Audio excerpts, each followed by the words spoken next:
tonight, but I'm sitting here with our General Officer, Dr. John Thomas III, who is also the editor of the Christian Recorder. And a lot has happened today, and we're just going to get straight into it. Some of the highlights, and one of the biggest highlights, was the covenant, right? And I think a lot of people don't understand what the covenant exactly is. So I would like for you to explain what the covenant is and what has happened to date to make it so groundbreaking and monumental. Yeah, that's great. First of all, this is something that to understand the covenant, you got to go back to understand the whole concept of African bishops, meaning African-born bishops in the AME Church. Right. The first African-born bishop was Bishop Francis Herman Gow in the 15th district. Bishop Gow was made a bishop in 1954 because the apartheid government wouldn't let us go into South Africa. And so we had to have a bishop who was South African to be there. Okay.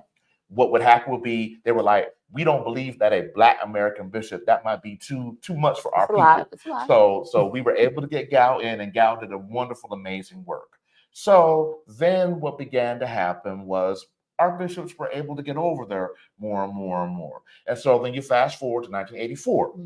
You have Harold Benz-Notley. Yet again, there was a clamor for, okay, we're this big church here, yet we can't have indigenous leadership. So the General Conference agreed the same way they had agreed in 1954. They agreed in 1984 that at least one African would be elected. And so everyone knew Benz-Notley would be the person elected. And that's where we have the carving up of the districts, because you're probably wondering, the 18th district has Lesotho, Eswatini, and they're surrounded by South Africa. Why is that?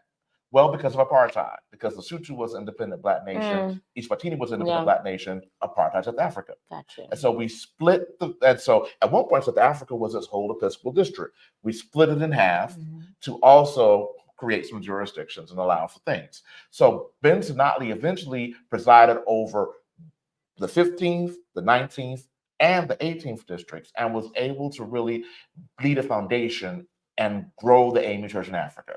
So in the 1990s, we have the Rainbow Nations and South Africa becoming a democracy. You're also seeing our strong African work in Liberia beginning to say, well, wait a minute, we love the U.S., we love AMEs, but why can't we be bishops? And worse, why is it that you give us Americans who don't want to stay here, but we end up running the countries? Yeah.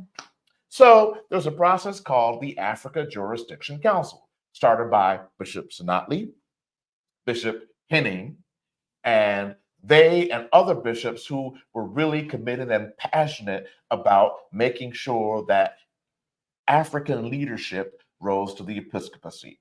So there was a foundational meeting in 2000, and then to get to the point 2004, when we had 8 bishops retiring, the class of 72 retiring, and we decided 72 and 76, most of them. And so the church decided that the African Jurisdictional Council brought forth recommendations that were supposed to do several things: strengthen the departments of the AME Church of the Continent of Africa, provide resources for the AME Church of the Continent of Africa, and provide indigenous leadership for the AME Church of the Continent of Africa. The plan was Episcopal districts would begin in turn to elect bishops indigenous to that district. So the 14th bishop would be from the 14th, the 15th from the 15th, and so on. So when we got to General Conference of 2004, which was my first General Conference that I talked about in the first let out, we set aside 3 slots to be elected specifically for quote unquote indigenous leadership. Now, it was a foregone conclusion that one of those slots was going to go to Paul Jones Malenga Kwembe, because at that time, Bishop Williams couldn't even get into Zambia because there was an injunction against the church in Zambia. The lawsuit got so bad that he could not set foot in Zambia. Paul Kwembe saved the AME church and kept the church together. So we're looking at 14 because Liberia and that area was a strong area. And we were looking at South Africa. So we figured that someone's going to come out for 15 or 19. Right. Bishop Messiah in the previous election had got 300 votes. He had strong American ties. He went to Wilberforce, went to Payne. He at 300 votes is not a bad number at all for your first run. Mm-hmm. So when we got to General Conference, there were several candidates from South Africa, and Bishop Messiah, even though he was from the 15th, he was representing the 19th district. So we get there and we began to elect. Bishop Messiah was elected as the first indigenous bishop. And I never will forget, they started dancing and singing. They shut the General Conference down for about 5 minutes in that first ballot. So then Bishop Kawembe was elected. And there was a South African, Andrew Benjamin Gandhi Lewin from the 15th district, who was polling very well. Yeah. However, we needed a bishop from another area and not South Africa. So agreements were made and decisions were made to make it such that David Daniels would be the bishop that would come out, because we needed to have regional representation. So in the back room in those days, there was a proposal called the Proposal to Strengthen. I put it in the article that came out today, the breaking news. In it was called a covenant. This covenant was what people would sign. And the covenant said that you committed to serve is in your indigenous area for 8 years or until replacement. Now, in our AME church, what does replacement mean became the question, because Bishop Daniels served 8 years in Liberia, well, the 14th. Bishop Gwembe served 8 years in the 17th. Bishop Messiah served 4 years in the 20th, and when we sent him to the 15th, he wasn't able to serve his full term and ended up bouncing to the 18th and then the 17th. So he technically has never served the area that he was elected from, which was the 19th. Right. Because, and this shows the xenophobia of it all, the 19th had to go to an American. So they carved out the 20th district at the General Conference to give to Messiah and promised him that even though he was the head of the class and given a district that did not exist, that they would put him in the 15th in the next go round. So in 2012, when the bishops, that Kwembe and Daniels, had completed their 8 years, they got to go somewhere else, they started saying, well, why do we have to keep bouncing around these different areas in this global jurisdiction? And so, again, the arguably xenophobic idea was, well, I mean, or colonial idea was, I mean, Africa's Africa, figure it out. So you send a Liberian to South Africa. You sent a Zambian to South Africa. And you sent a South African first to Zimbabwe, and then to South Africa, and then when you can say South Africa, you send him to Eswatini. So all of this just made no, and so to me, as a professor of political science, I'm like, well, duh, but to some people, they viewed the global regions as one jurisdiction. So we are 1 through 13 and 14 through 20. So from 2012 onward, really 2008, but definitely in 2012, there was an increasing clamor and cry for the AME Church to go back and honor, because to honor the original AJC, which at that point had become the GDC, the Global Development Council. So you have people saying, you all broke the covenant, because the agreement was you were supposed to elect a bishop to represent a global jurisdiction in turn. You only got through 3. What about the other districts? So you broke the promise anyway. So let me ask this. Yeah. Why do you think now? Because this has been ongoing. Yes. 2012 or even before. Yes. Why do you think it has now, like it's now happening? A couple of things. So it took 12 years to get to this piece. There are people who have now deceased, like Willem Hanze in the 15th district was definitely a voice calling the covenant rightfully racist and abhorrent. And there are others who have gone on to glory. But let's think, look at how the world has changed in the last 12 years. Agreed. We have had a president who had a Kenyan father, and the world's gotten smaller. And the General Conference of 2021 really ticked people off when they were muted, literally, and couldn't get on. And this growing feeling of disrespect and this growing feeling of alienation and this fact that you are discriminating against these people in the episcopacy. So things came to a head now because the Global Development Council this year said, we are sending a resolution that the covenant that keeps being used must be nullified. The Judicial Council had ruled we can't enforce a covenant because the covenant was never adopted by the General Conference. Right. It was thought that putting it in the minutes and made it legal. No, we never voted on it. Unlike AME Zion and CME, which have specific rules for indigenous leadership. And also the other piece that we have to talk about is whether Bishop Messiah is reactivated or not. Correct. The senior bishop of the AME Church will be an African until 2036. And that is something that has also pushed this to the forefront. So what you also saw today was, I think, candidly, it took them 12 years to really get the articulation and get the denomination to hear them because we were seeing some of these things. We were seeing the discrimination and the eloquence with that resolution was presented. And finally it's not about getting to the U.S. because that's what people are thinking. No, it's about being fair. It's about equality. There's no reason. If you are elected a bishop in the church, you are a bishop. You're a bishop. You should be able to have access and the rights that every other bishop in the state has. Let's keep it real. We need our best people absolutely to serve where they're qualified.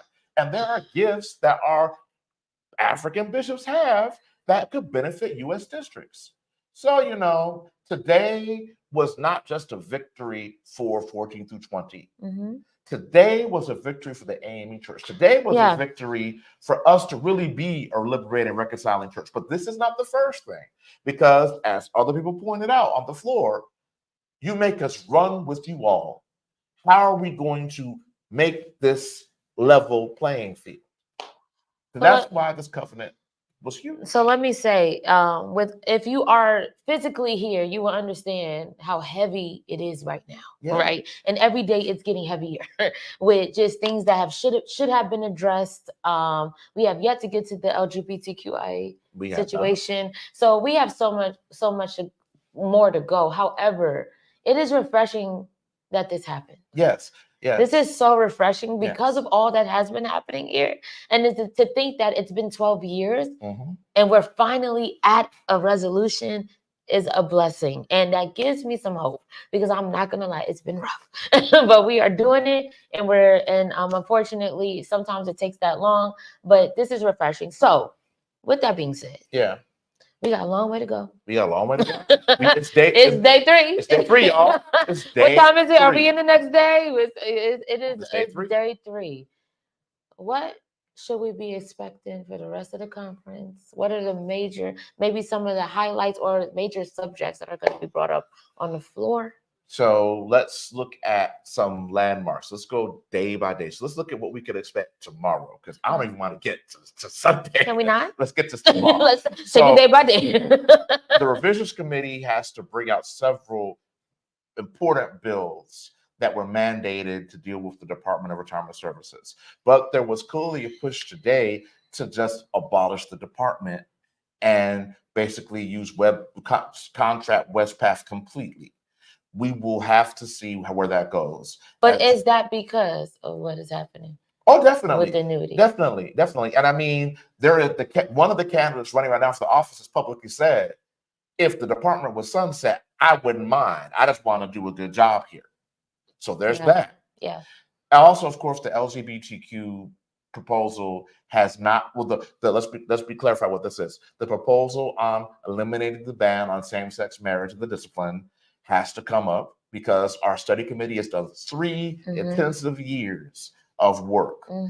They have to bring the report, and I hope that we accept it, because to me, you can't talk about the PhD of Christopher Brown, the PhD of Aubrey Hendricks, the PhD of Jennifer Leaf, and then when they tell you, actually, our knowledge of the Bible, because we read Greek and Hebrew, our knowledge of the scriptures is such that we really need to contest this. So when I hear people say, well, the Bible says, well, the Bible also says X, Y, Z. So guess what? The Bible say a lot of things. So it's amazing how people can, on the one hand, say, oh, we love this education, but you expect me to turn off my reasoning because you're uncomfortable with something. Because it comes down to comfort. So I think worship was really good, and I love the ecumenical part of it, right? Because we have these other denominations that are moving forward in these subjects, and I think we have a lot to learn, and can learn a lot from them. And I am hoping for positive outcomes with all of these subjects. Lastly, as a GO, as one of the youngest GOs, the youngest, my bad, the youngest serving general officer. Youngest serving general officer. How has this been for you? Because the last time we convened, we had like a micro general conference because of the pandemic. Yes. And now we're here. This is full blown. Yes. A lot is coming at you. Yes. A lot. And you have a very hard task with having to report this info. Yeah. How has it been for you? Well, I mean, I'll keep it real. Keep it real, because you have a hard job. You have a very hard job. There's, I jokingly said, and I didn't realize how much I was joking. I jokingly said, everyone's going to get mad at me. It's a no-win. It's a no-win. The hope is that they're not all mad at me at the same time. That's the hope. Yeah. Just don't be mad at me at the same time. You be mad at me today. You be mad at me tomorrow. I can't do it all at once. It's too much. And they can get Friday. But I do think that I was talking, for example, positive things. The general conference, we had to cancel a press conference today due to some logistical issues. Mm-hmm. But we had 2 TV stations come down here to view us. And I asked my colleague, when's the last time TV cameras were? He was like, never. I was the one who was shepherding and walking them through. We have had some major traction and some great papers. And just, it has been gratifying, edifying to see the work of the recorder, because this isn't John Thomas's work. This is the work of the entire department, be valued and be seen as the connective tissue for the AME Church. So, and not just a connective tissue, but we are the oldest Black publication. That can't go unnoticed. Yeah. This is very serious, and I'm glad that people are seeing the seriousness of our newspaper and that we are able to provide the information, especially for those who are not here. Yeah, and that's why we're doing and that is the most important. There are people who are literally waiting to hear what's going on because they could not make it for whatever reasons, and they are waiting on this. So I just want to put that out there, that the importance of the Christian Recorder is so much bigger than the department. We're connectional. Yeah. And so everyone is getting this and seeing it, and the importance is just great. And you are doing a phenomenal job. Well, I'm trying, but let me just say this, Sure. People, one of the tiring things, I'll be honest with you, I'm tired but I was glad that it took this general conference for, I think, some of my colleagues to understand that some of them, their only job here is to report. Yeah. We are used to the treasurer and the CIO working this general conference. Dr. Sidnor was really the first editor of the Recorder who worked a general conference by sending out emails.